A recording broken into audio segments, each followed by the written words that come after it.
All right, we are live on our Facebook page and YouTube channel.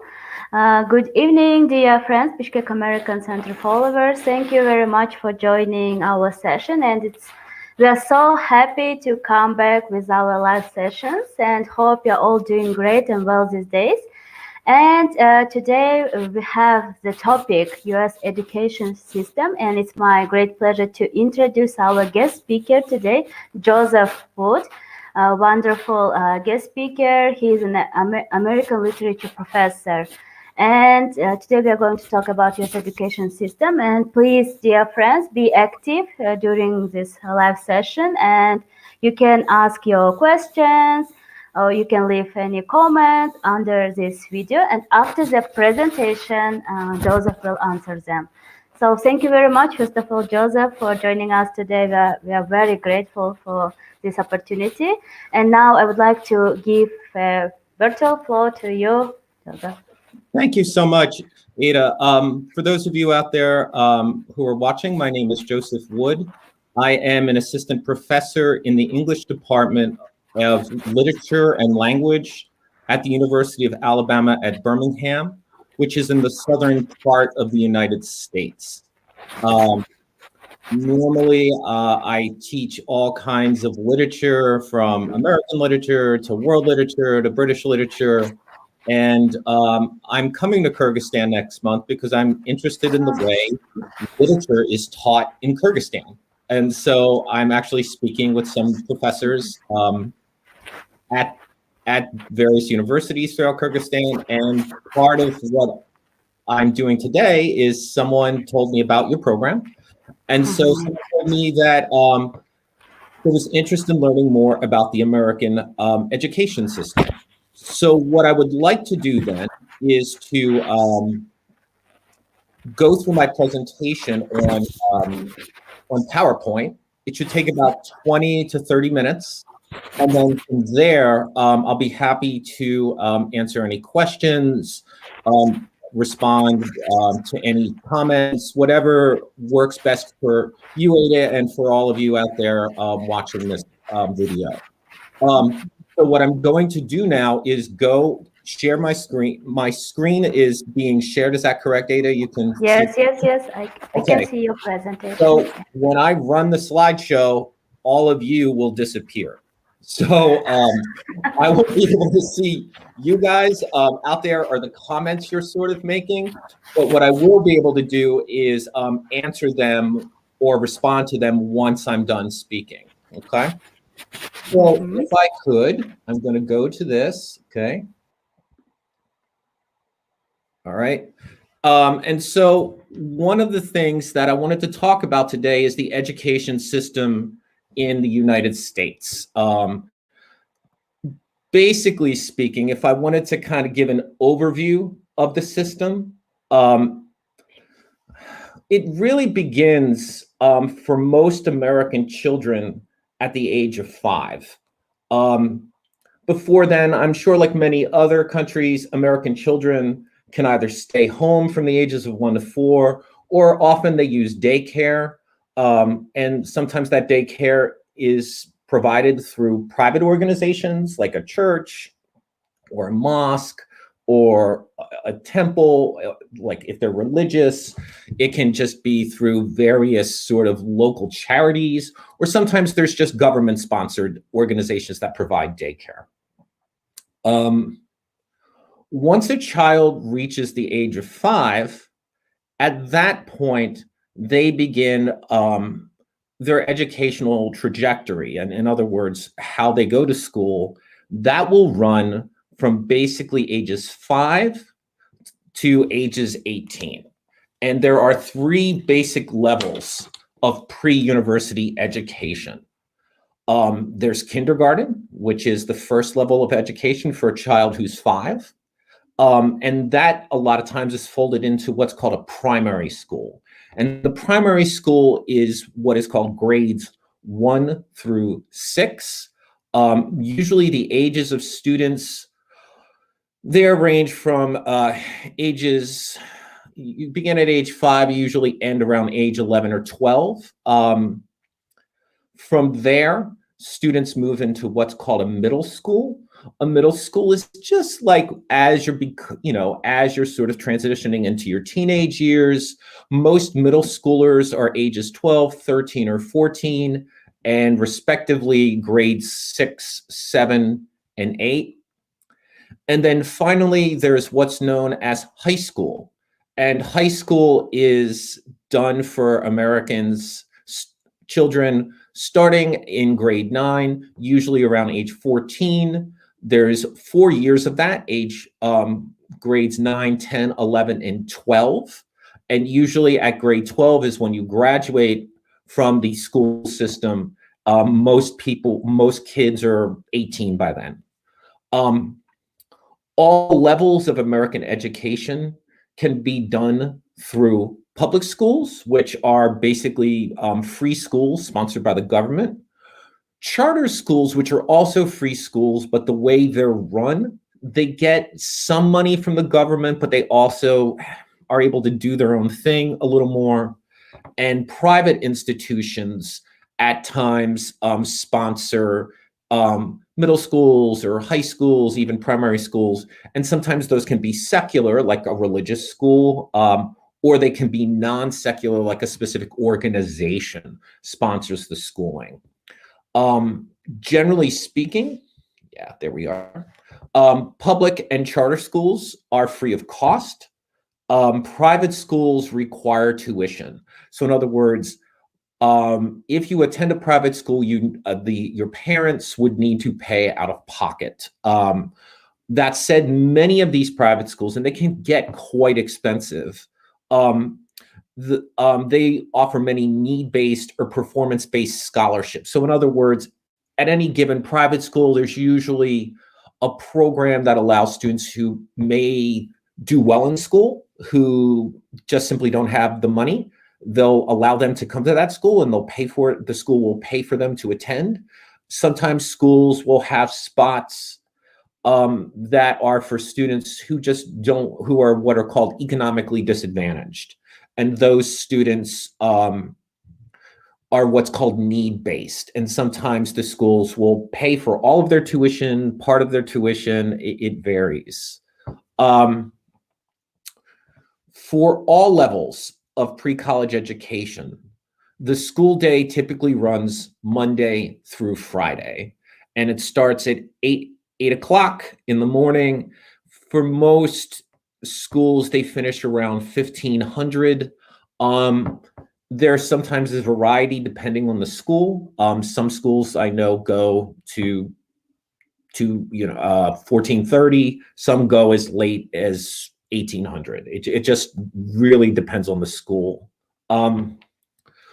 Almost all schools have some kind of long summer break with a more minor winter holiday built in surrounding the Christmas and New Year's holidays. So if you're in any of the schools, kindergarten and primary, middle school, or high school, you will begin either in August or September, and you will end in May or June, and then you have the rest of the summer to yourself. Okay, let's try to move this. Okay. Just a couple more points about the overview of the system. As I mentioned before, generally speaking, public schools and charter schools are free of cost. Private schools require tuition.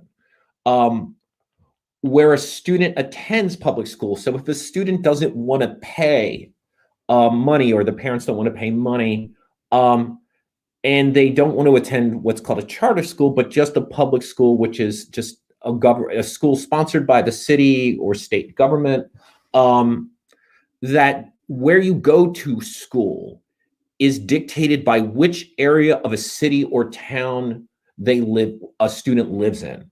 So in other words, if I live in New York City and I live in the northern portion of that city, I will, if my parents were to choose for me to go to a public school, I would only be able to go to the school closest to where I live.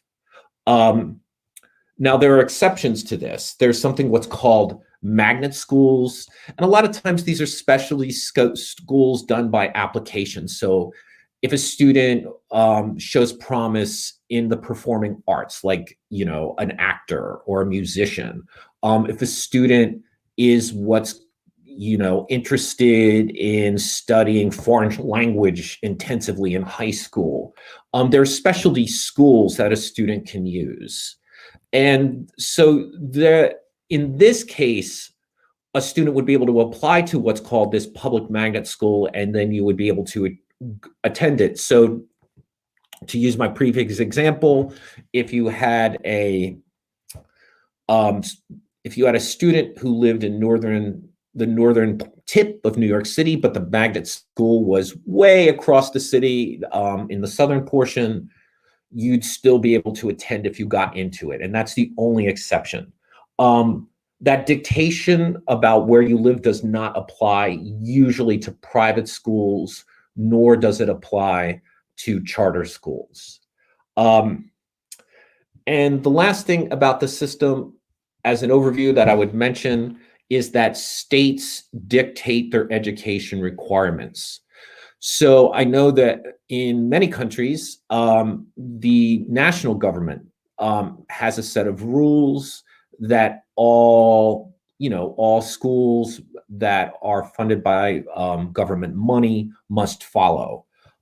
Because the United States is just simply so gigantic, and the way the government is set up is kind of peculiar, wherever, like, there are 50 different states in the United States, and each of those states has their own rules about how their school system should run.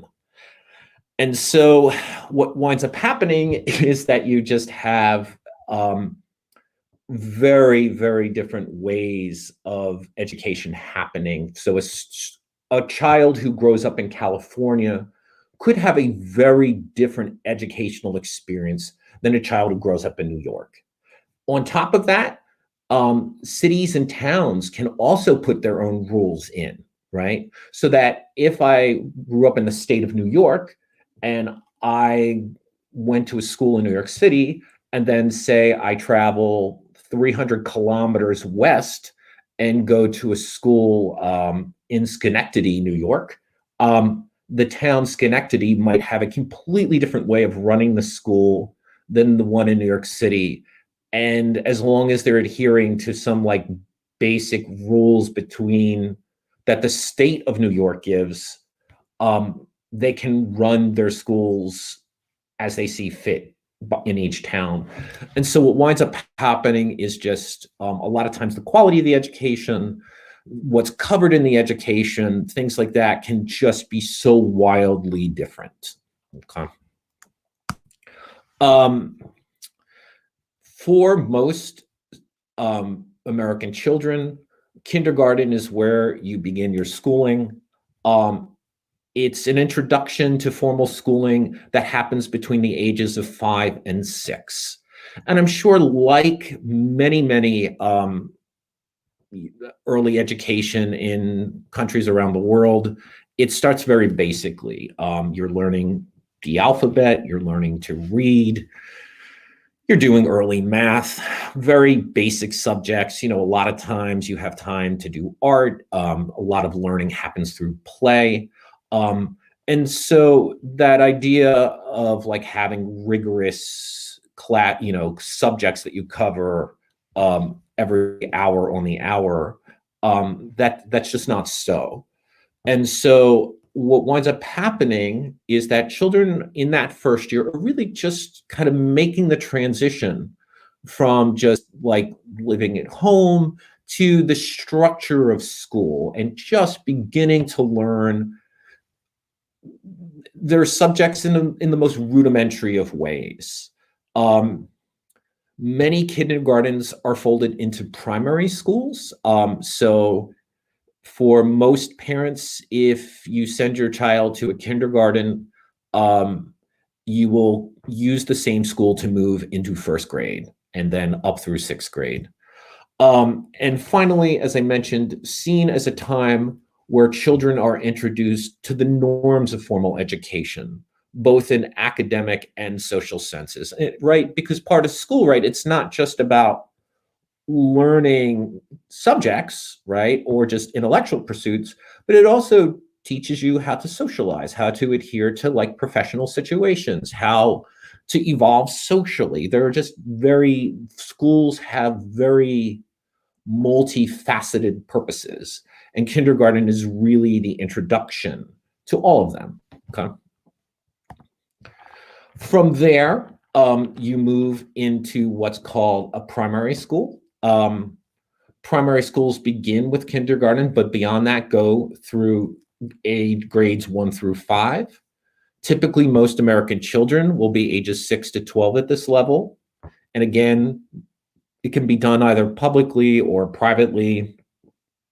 Primary schools, with the exception of kindergarten, tend to have very formal subjects, but they're like very broad, right? It's, science, language arts, right? Which is usually about like learning to read, interpreting like in the simplest of ways, literature, history, both world history, state history, US history, math, physical education, social studies, art and music.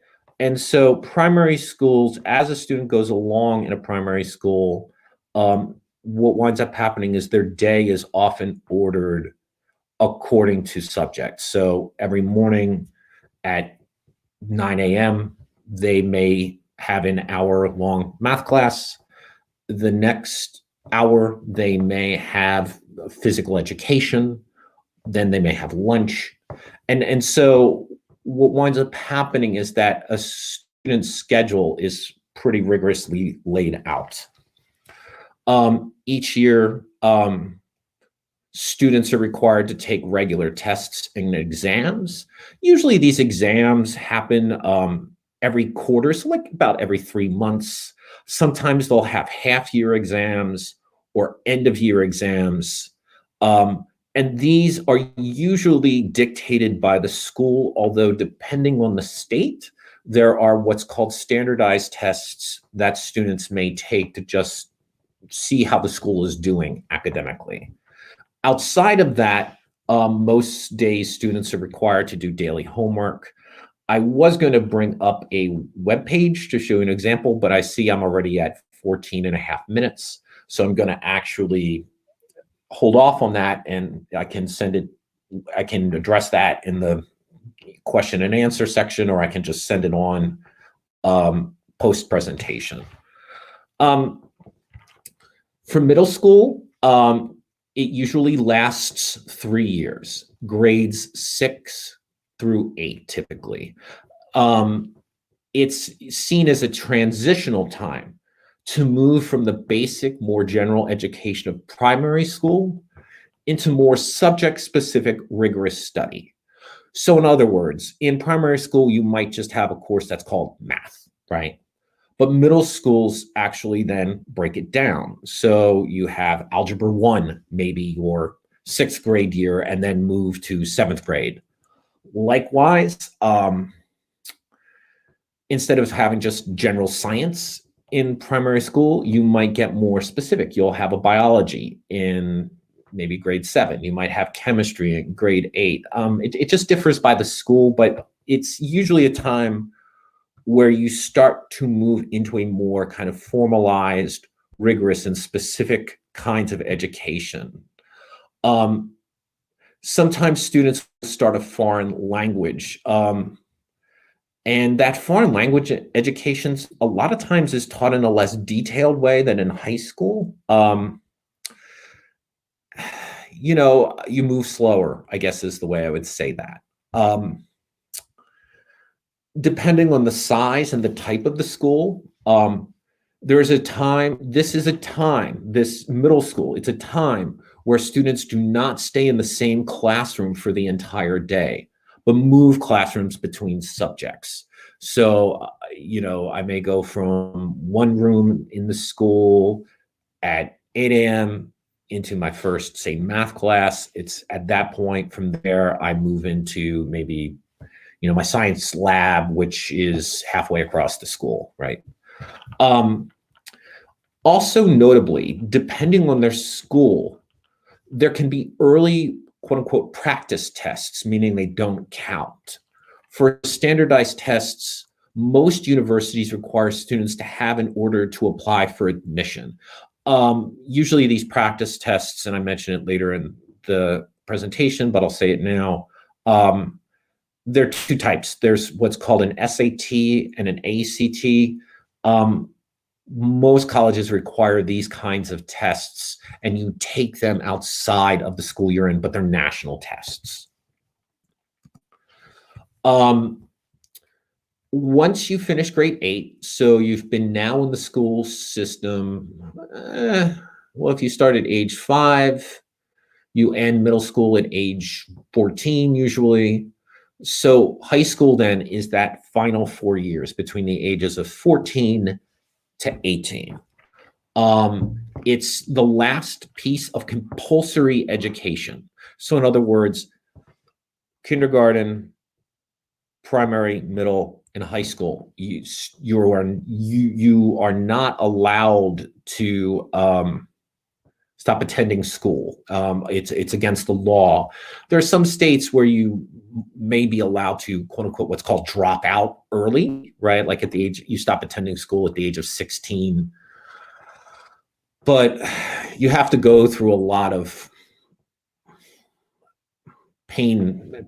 It's problematic, and for no other reason than if students drop out of high school, their futures tend to not be very promising. So nonetheless, usually high school lasts 4 years long. Like middle school, each day is often broken up in periods where a student goes to a specific classroom for a given subject. For many students, this is a time where there's an emphasis given on applying for college or university. And in this little part here, though these terms are more open in other countries' educational context, what I mean by that is that there are countries where a college is specifically one thing and a university is something completely different. A lot of times colleges are not seen as academically rigorous as universities. That doesn't work that way in the States. There are plenty of what's called colleges that are incredibly difficult to get into. There are plenty of universities which are less difficult to get into. But we tend in the States to use college and university in much more synonymous ways than a university kind of is a college, but it's usually just an issue of size. Where I know in other parts of the world, a college has a specific curriculum, a university has a different one. And so I just want to clarify here, those are usually the same things.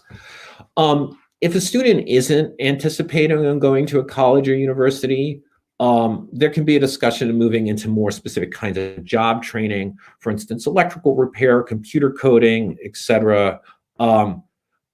In the United States, I think that is a minority of high school students who graduate and just then go right into job training. There is a large emphasis into going into higher education because so many jobs just require it to just even get interviewed.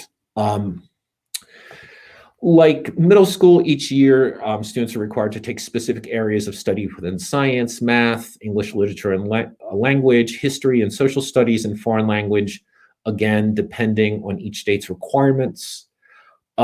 Starting in 9th and 10th grade, students continue to take practice standardized tests that are part of most college admissions requirements. And so that, right, like 9th and 10th grade, it's still far enough away from when students will apply to go to university that a lot of times at ages 14 or 15, even 16, a student really isn't seriously thinking about which schools they wish to apply to, but you begin to take these standardized, practice taking these standardized tests to be able to apply to them when the time comes. High school continued, starting in 11th and 12th grades. And so that is the last 2 years of compulsory education. If a student is interested in attending a four-year college or university, they must take a standardized test, either an SAT or an ACT. Both exams test a student's reading, writing, and math abilities. There are literally thousands of different universities and colleges across the country, and they have different score requirements from these exams. Also, in the last 2 years, typically students interested in university or colleges meet with their school's academic consultant. It's what's called a guidance counselor, and usually that consultant sits down with the student and talks with them about what to expect from college, what they need to apply to the colleges they want to, even sometimes just which colleges would be appropriate for the students' interests and the level they're working at. In 12th grade, so your final year of high school, students begin to apply to the university or college of their choice. A lot of times it's not just one, it can be upwards of 10, 15 even. Unlike many other countries, students in the United States only apply to the school or the university. You do not apply to the faculty, right? It's only when you're admitted to school and start enrolling and that you choose what is called a major, right? So in other words, if I graduated high school, right, I'm an American literature professor, so obviously I've always had an interest in literature. I would not apply to the literature department as I'm applying to get into the school. I would have to wait to get into the school, actually start taking classes, and then declare my major. It's a very different way than other parts of the world. It's also expected, and I'll say this is true where I currently teach, that students will change majors during their college career. There are many students who take classes in business, like in business studies or in pre-med or biology their first year, realize that it's not what they really want to do, and then they do a complete change in their last 3 years of university. They wind up studying psychology, right? That kind of big switch between focuses is a pretty unique thing about the American education system, and it has a lot of positive things about it, but it also has a lot of drawbacks, and that's for another presentation. Usually, in order to graduate from high school, this last part, students not only need to pass their senior level classes, but also must pass the state's standardized tests to graduate. And that's not the same as the SAT or ACT. A state and I know there are other parts of the world which just have everyone must pass the standard government's test to finish school and to see how well they finish school. In the US, 49 of the 50 states require that, but each state has their own test. And so again, it can be pretty unusual. The last thing I want to show you is how people apply for university and what's usually involved in that for an American student. Students decide if they want to apply to a 2-year community college. And a lot of times this is for students who may not be certain they want to continue on with school. They may have not gone on to higher education right away and want to transition back into school. There's what's called a community college that's 2 years, and you get an associate's degree upon graduation, right? Again, I would say depending on where your high school is, you may have most students opting for that 2-year thing, and with a minority of students choosing to apply directly for 4-year college or universities with a bachelor's degree given at education. But many other places in the United States, you have very little people applying to the 2-year community college. and then just the majority of high school students in that place would go for a 4-year college or university.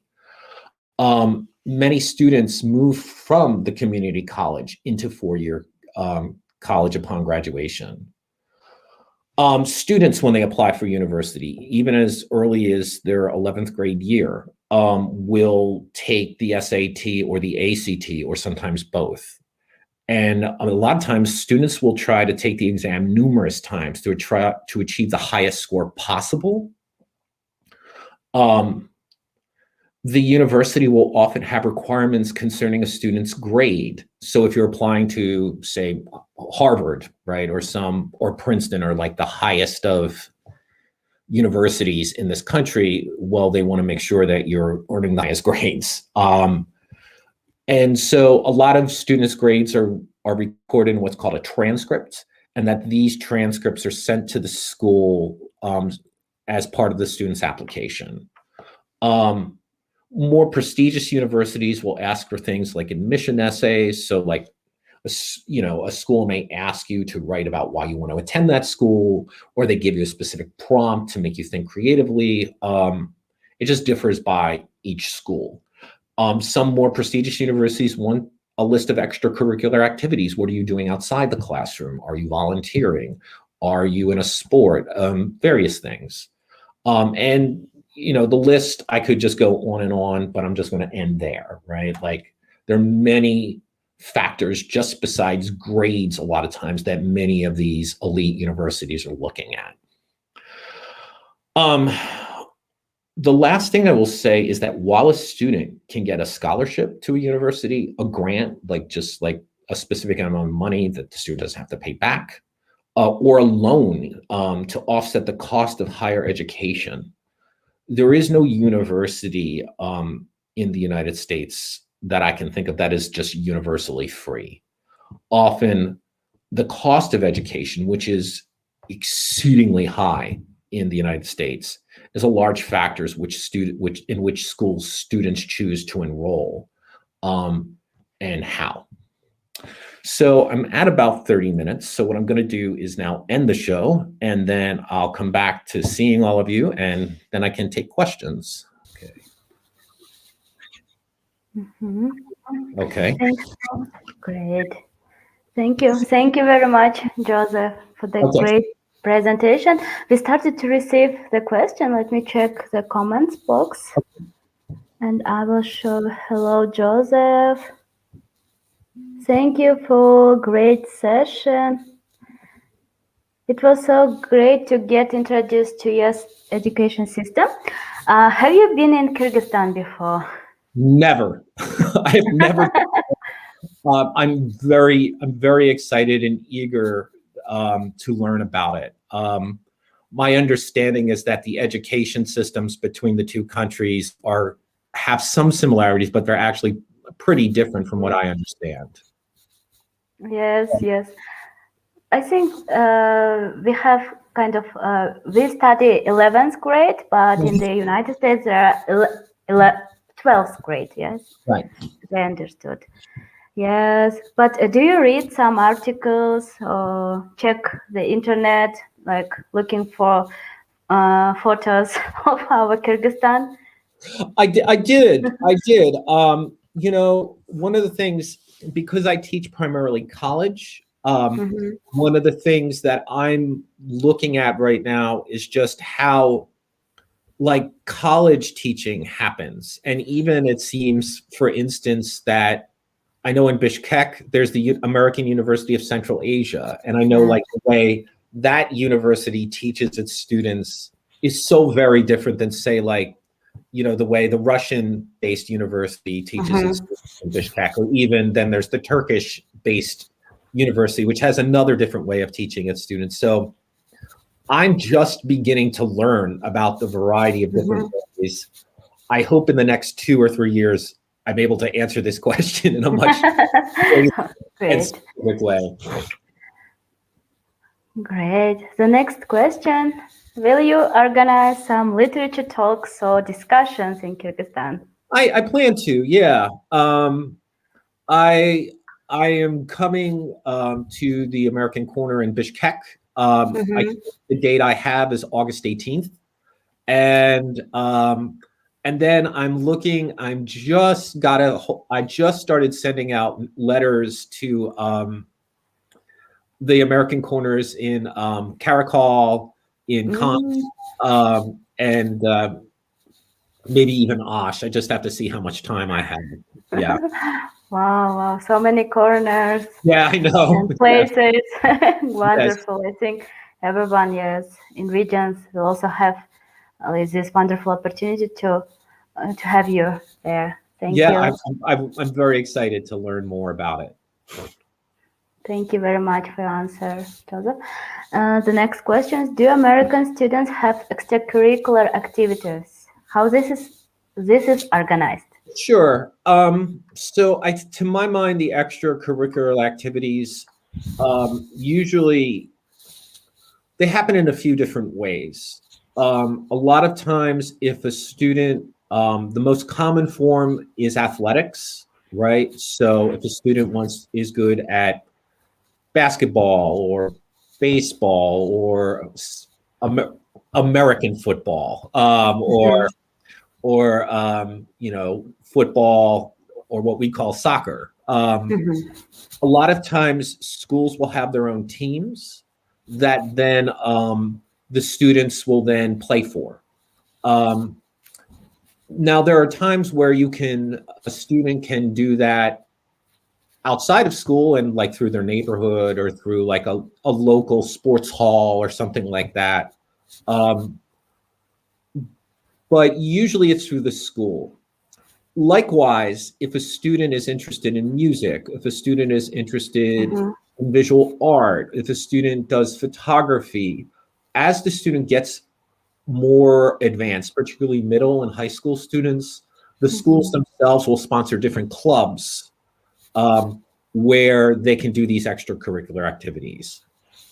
Um, Mhm.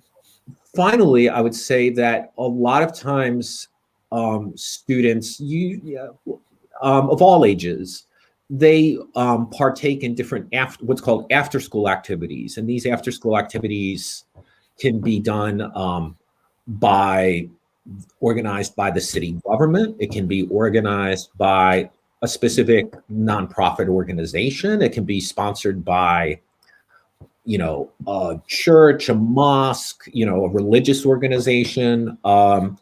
There are just many different sort of avenues where American students get their extracurricular activities. Um, I think that I think more and more students who are applying to universities usually do so many extracurricular activities. It's almost like a second time job. Mhm. Um, so yeah, the short answer is yes, there are many opportunities for American students to do that. Oh, great. Thank you, Joseph. I think the next question is very interesting. Do American schools, colleges provide professional orientation for their students?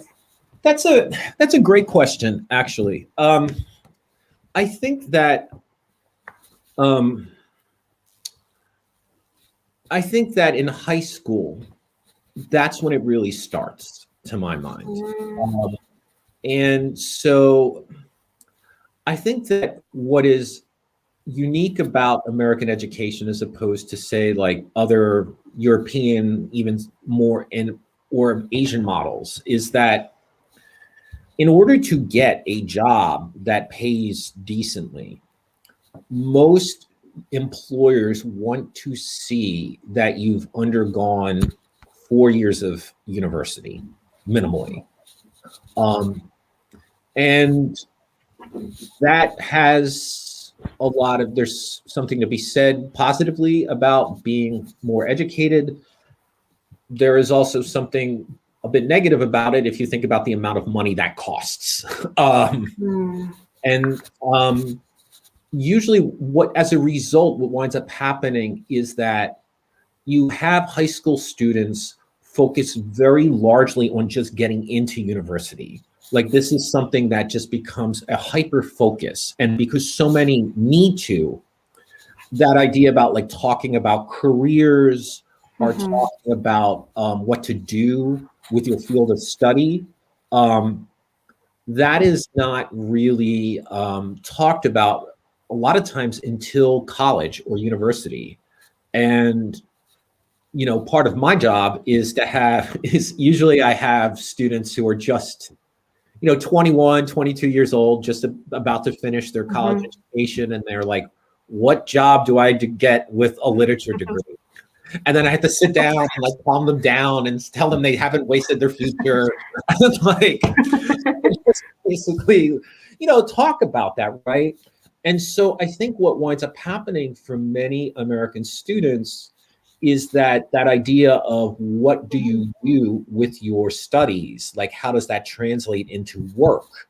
Um, that usually doesn't take place, I'd say, until the end of school. And then usually there's like some Mm-hmm. kinds of like professional counseling centers.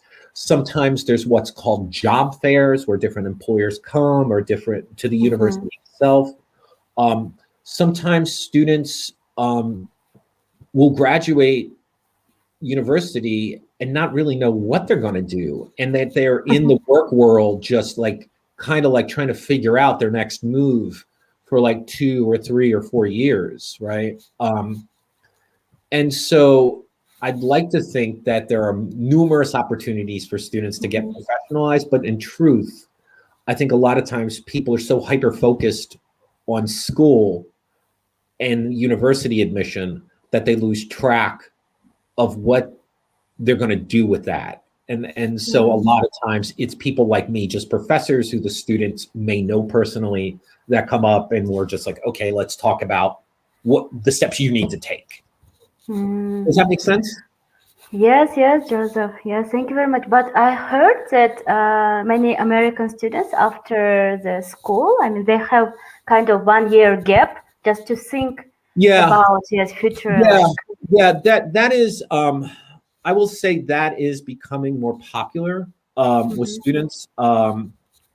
When I was when now I actually was a student who had that gap year. I took a mhm, year off just because I just didn't know what I wanted to do. But when I was a high school graduate in the mid 1990s, mm, it was unheard of. Like if you were going to go to college, you went right away. And like I think that I actually think it's a good idea to have a year off a lot of times because mhm, for no other reason is you've just taken 13 years of school, right? Like, sometimes people, it's not bad to just have a break. But I think more and more, and I think COVID has really changed this. There, this past 2 years, the rate of kids graduating high school they've slowed down because they don't want to go to college right away if they have to take all their classes on Zoom or online. mm, Like they want to sort of be mhm, physically in a classroom. But I think you're right that there is more, I wouldn't say it's a majority of students, but I think there's a sizable minority of students that mhm, are um, taking a year off between high school and university. mm, mhm, mhm. I see. Thank you very much, Joseph. Thank you for explanation. Sure. One more question. What do you like the most in teaching? Honestly, so I always teach small classes. Like the Mhm, most students I get in a class are maybe 30.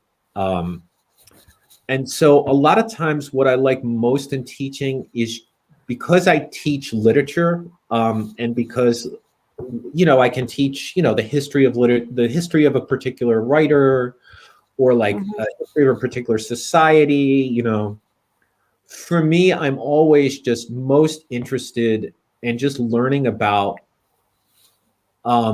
what other students think or like what mhm, students are sort of how students are interpreting they're interpreting literature, because it's a lot of times when you talk about literature, a lot of times you're talking about just like humanity, like human Mhm. experience. So I'm always just like really interested to learn what students think about the world we live in, because you guys are the ones who are in touch with so much. Like, I'm getting older, like I have my own sort of viewpoints, but I always want to learn more. And I think Mm. that when I teach students, I'm always learning. And so that's Ah, something that I like really enjoy. Like, I really enjoy learning about different cultures or different mhm. viewpoints or different ways of seeing a story, a poem, a society. Like, I always feel like what I like most about teaching is that, ironically, the more I teach, the more I learn. And so I just I feel like that's really important. And so to me, that's what's like most rewarding. Great. Wonderful. Yeah, thank you very much, Joseph. Thank you so much. One more question. What interesting traditions do you have in your school? That is that is an interesting question. If you're talking about where I currently work, like at my university, um, so a lot of times I think, so where I work, um, it's a school that's considered a 4-year university. It's a state school, and it's fairly large. There's about 20,000 students here. Mm-hmm. Um, Many of these students are science. They are actually in Mm-hmm. the sciences. The medical school here is one of the best in the region. Um, so what this has meant is that every year during a week, there's like this week of like silly games or like silly, events. And like one thing they do is they have people from around the university. Do you know how hospital beds are on wheels? Mm-hmm. Mm-hmm. Yes. Uh, so they shut down the street in front of Oh, in my office. There's these students who make teams, and they have to race down oh, the this is. street with the hospital beds. So like, and they get like dressed up in like wild costumes, like the university's mascot, like the team, like the Mm-hmm. um is a dragon. So you have like Uh-huh. this dragon like running back and forth as like these kids are like running down dressed in like doctor smocks or like dressed in wild costumes. And it's truly one of the stupidest things I've ever seen, and I really love it. Like, And um, what is the prize for the winner? I think the prize, I think the prize is, I think it's like a small cash prize. I think it's like Oh, $500. really? Yeah, yeah, Interesting. it's crazy. I think though you have to like all the teams have to pay money to enter. So I think Mm-hmm. it's like the money that each team pays like gets put into a pot, and then Oh, the winner then takes the money. wow, wow. Yeah. Very smart. Interesting. Yes. Thank you very much, Joseph. I think this was, yes, our last question. Okay. And it was so interesting and fascinating.